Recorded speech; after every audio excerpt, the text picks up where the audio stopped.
Hello, everybody. Welcome back to Stink King Sports. I'm your host, Nicholas Stink King. And today we have a wide variety of sports to go over. We're going to have four sports that we're going to talk about in today's video, that being football, boxing, basketball, and baseball. Let's start off with the one that I care the most about because I'm selfish like that being football. Let's go over the Monday Night Football game that occurred last night. Kirk Cousins got his first win on Monday Night Football. As suspected, Chicago's quarterback struggles continued, where Nick Foles went 15 for 26 for 106 yards and an interception. Cordero Patterson for the Bears did have an impressive 104-yard kick return and was the leading rusher for the Bears yesterday, but Harrison Smith of the Vikings defense really ate up Nick Foles. He had a great game on the defense side of the ball. I was really expecting him to ball out, and he did. He was a vital part of the Vikings win with a phenomenal interception and two deflected passes. So a great game by the all-pro strong safety.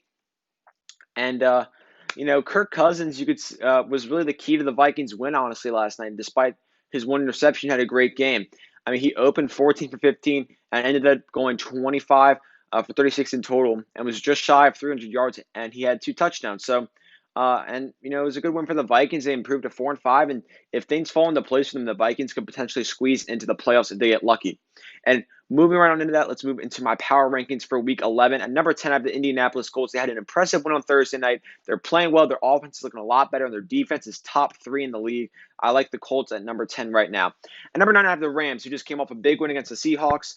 They're now in second place in the NFC West, which is the toughest division in football. I really like Sean McVay.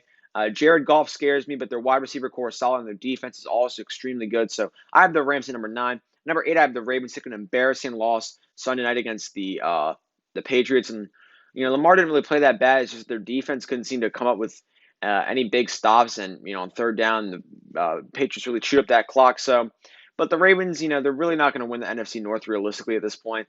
And I don't know how far they're going to get into the playoffs. However, I do them as number 8 team. They are a good team. Their offense really is just run heavy because Lamar has no number 1 wide receiver right now. That was a big issue that they should have addressed in the offseason. But at number 8 right now, just for now, I have the Ravens. At number 7, I have the Bills, who, honestly, that loss on Sunday must be heartbreaking. And, they're 7-3 now. But that loss is like a good loss. I mean, they lost on a Hail Mary. Yeah, Hopkins made a great play, but they still played extremely well. They were in a great chance to win that game, and they really blew it. So I'm not, that beat up at that loss for the Bills. Like, it's not bugging me in regards to their power rankings. However, they are going to drop as a result of it.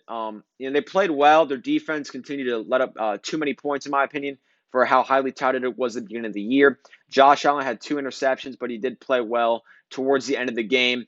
And the Bills are still a deadly team. I would not want to face them in the playoffs, but they are now in a tight race right now with the Dolphins, right outside my top 10 for a chance in the NFC, in the AFC East. At number 6, I just want to address something real fast. The Raiders did drop. Doesn't mean that I don't think they're good at all. They just dropped because the Colts haven't had a bigger win this week. I'd say the Dolphins, the Colts, and the Seahawks are right. You could switch them out for 10 right now with the Colts. I think you could put the Titans there. I think you could put the Seahawks there. I think you could put the Raiders there. However, right now I just think I have the Colts because I think they had the most impressive win on this past week on Thursday night. I feel like they had the most impressive win. The Titans lost, so I don't know how far you consider them putting them in there. And the Raiders had a win against the Broncos, where Drew Lock threw 4 interceptions, and the Seahawks had another ugly loss against the Rams. So that's why I have the Colts right there. I'd probably, if I had to rank further down, I'd say 11 Raiders, 12 Seahawks, 13 Titans. That's for right now. But right above the Bills, going back on track, I have the Arizona Cardinals, who had a great win on Sunday on that miracle catch by DeAndre Hopkins in triple coverage. I mean, the play of the year, and it's going to be extremely difficult to top. And the Cardinals are so good on offense. Their defense is just horrible. It's very scary. Their defense is better than the Seahawks, but that doesn't mean that it's good at all.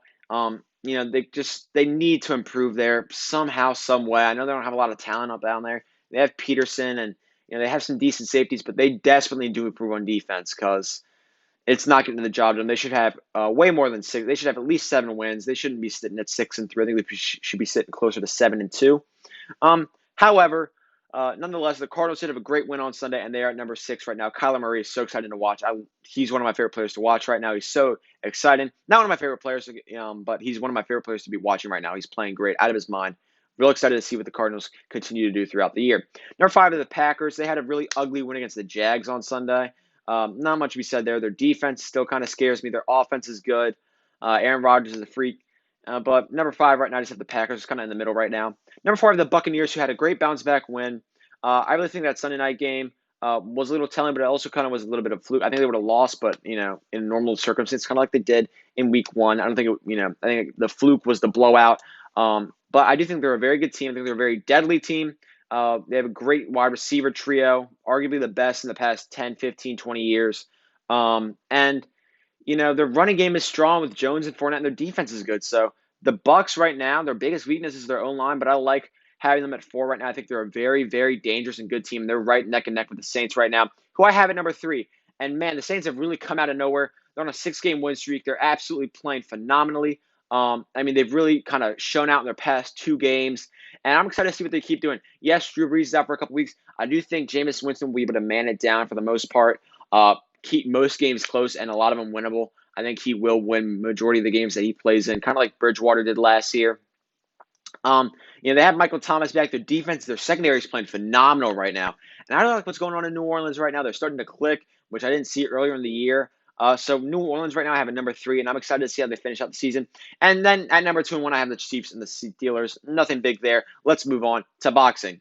Canelo Alvarez, the man who has held the WBA ring and lineal middleweight title and the WBA super middleweight title since 2018, has signed onto a fight with Callum Smith on December 19th.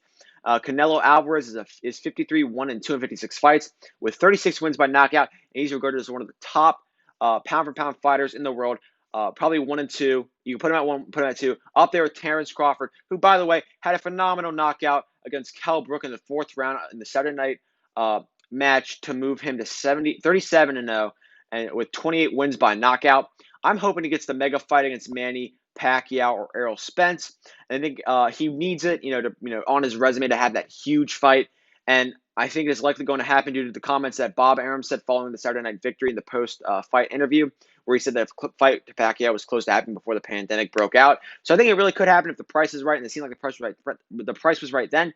And I'm sure it'll be right now. So I really hope that fight just doesn't cost a lot, because God, I want to watch it so bad. And I'm also hoping the Canelo fight doesn't cost a lot, because back to him, I'm super psyched for the fight, and I'm praying it doesn't cost too much, because I want to see Canelo fight and hold on to those titles.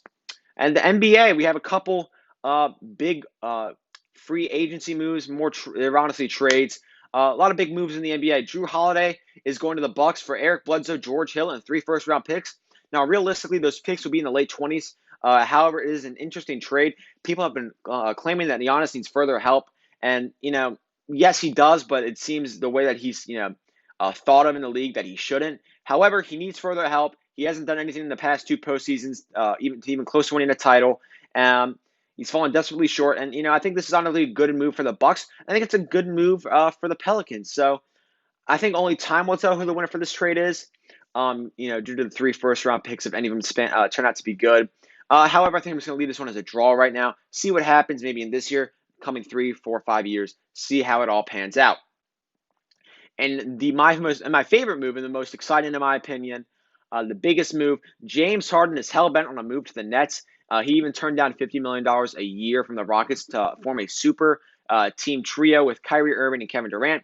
And listen, I don't blame him. His chance to win in Houston is long past. He had his best opportunity with Paul George, who we're going to get to in not Paul George, excuse me, Chris Paul, who we're going to get to in a bit.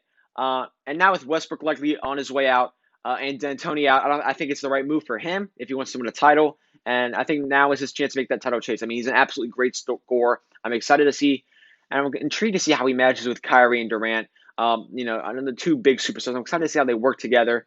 And I'm interested to see what the Nets will need to offer to bring Harden to Brooklyn. So, all in all, I'm excited for this move. I think it's going to be a lot of fun to see them those 3 play for the Nets, who have Nets uniforms, with Kevin Durant back to full health and Kyrie hopefully going to stay healthy this year. I really hope all 3 of them stay healthy. because Kyrie and Durant have had real tough injury issues over the past couple of years. So I really hope they stay healthy and they have a fun, exciting season in Brooklyn. And it's something that I'm really excited to watch. And then the Suns acquired Chris Paul in exchange for Kelly Oubre, Ricky Rubio, Ty Jerome, and Jalen LeCue. Sorry if I butchered that name. And a 2020 first round pick. I don't think the Suns won this trade. I mean, it's a big loss in Oubre, who was a solid player coming off the bench or even starting at your small forward shooting guard. And Rubio is a good bench player, a good backup point guard, and a good starter if you need him. But the proposition of CP3 and Devin Booker is extremely exciting. And I think the Suns won this trade. They're now close to like that Western Conference title contention. They really could. I don't know if they can compete with the likes of the Lakers and the Clippers, but they're in that. They're going to make the playoffs. I think there's no doubt about that. And as well as Suns receive forward Abdel Nadar, but that's not the big move right now. The big move is CP3. I'm excited. He had a great year last year. I'm excited to see how he does in the Suns uniform this year with Booker and Ayton and all those guys. And Bogdanovich. So I'm excited to see the Suns. They're a young team, except for Paul. They're exciting. They went 8-0. This finished out the season last year, and I'm excited to see if they can carry that into this year. And finally, just going to end off with some baseball headlines. Theo Epstein resigned as the Cubs GM today. Trevor Bauer is undergoing Tommy John surgery, and Cody Bellinger is going to have shoulder surgery and expected to miss 10 weeks after injury in a celebration after celebrating a Game 7 home run in the NLCS. Now, that's all I have for you today, folks. If you did enjoy the video, please consider liking and subscribing. Ring that notification bell.